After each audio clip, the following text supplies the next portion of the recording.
Y el día de mañana también concluirá aquí en la Ciudad de México la segunda ronda de negociaciones sobre el Tratado de Libre Comercio de América del Norte, la cual desde su inicio estuvo envuelta en el amago del presidente Donald Trump por terminar el tratado trilateral y sobre todo también del futuro de las discusiones entre los expertos que buscan llevar a buen puerto este acuerdo comercial. Para analizar lo vivido desde el pasado viernes en la capital del país, saludamos al maestro Abraham Vergara, él es coordinador de la licenciatura en Contaduría y Gestión Empresarial de la Universidad Iberoamericana Campus Ciudad de México. Abraham, bienvenido nuevamente, ¿cómo estás? Gracias, Alejandro, muy bien. Pues se sabe poco de lo que ha pasado en estos salones del Campos Elíseos de la Ciudad de México, ¿no? Sí, realmente hay como mucho ruido alrededor, o dirían mucho ruido y pocas nueces, ¿no? No hay claridad de lo que quiere Estados Unidos y eso hace que tanto Canadá como Estados Unidos, como Canadá como México, tampoco sepan bien hacia dónde dirigir la negociación.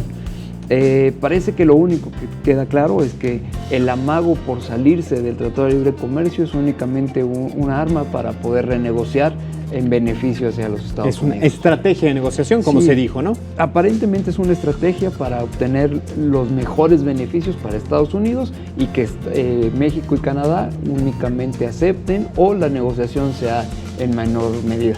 Ahora, Abraham, como resultado de la primera ronda, la de Washington, se dijo que los tres países se habían comprometido a sacar esto antes de finalizar el año y pareciera que lo que ahora dicen quienes trascienden, quienes filtran información por este acuerdo ahora de confidencialidad y de secrecía, que lo que coinciden los tres países es que lo que no ocurrirá será justamente terminar la negociación antes de diciembre, ¿cierto?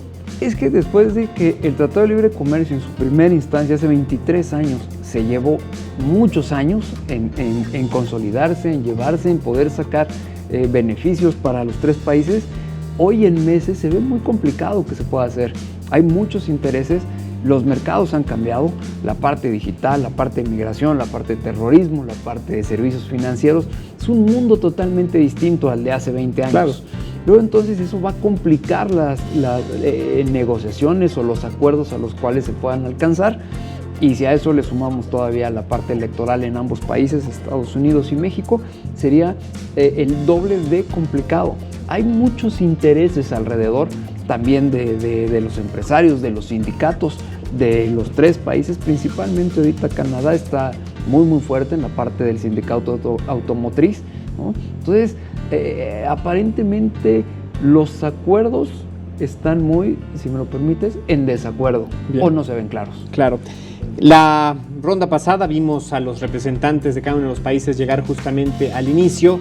Hoy está ocurriendo exactamente lo opuesto.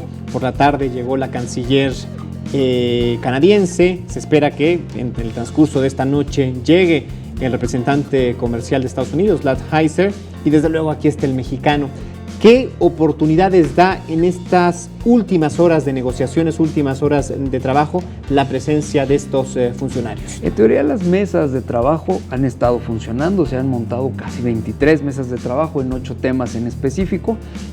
Hay temas variados y en teoría estos equipos de trabajo le darán la información a sus jefes y sus jefes se sentarán a decir lo que se espera para la tercera ronda, que se espera que sea en Canadá en la última semana de septiembre. Hoy todavía no hay claridad. Yo me atrevería a decirte que una claridad la vamos a poder ver entre la cuarta, quinta ronda de negociación, que es regresando a Estados Unidos. Desde Estados Unidos, México, Canadá, la cuarta es regresar ahí y yo creo que ahí es donde vamos a poder ver ya líneas más sólidas, líneas más consolidadas en el tema de lo que se quiere hacer en beneficio para los tres países.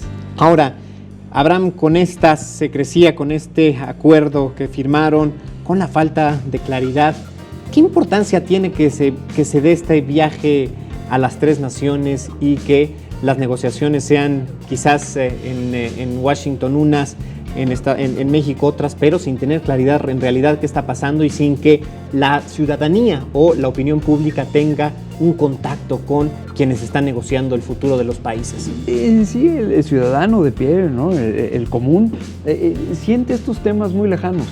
ve otros temas más importantes, como puede ser el que mencionabas hace ratito de los Dreamers, el muro, las remesas, y esto del Tratado de Libre Comercio lo ve muy lejos.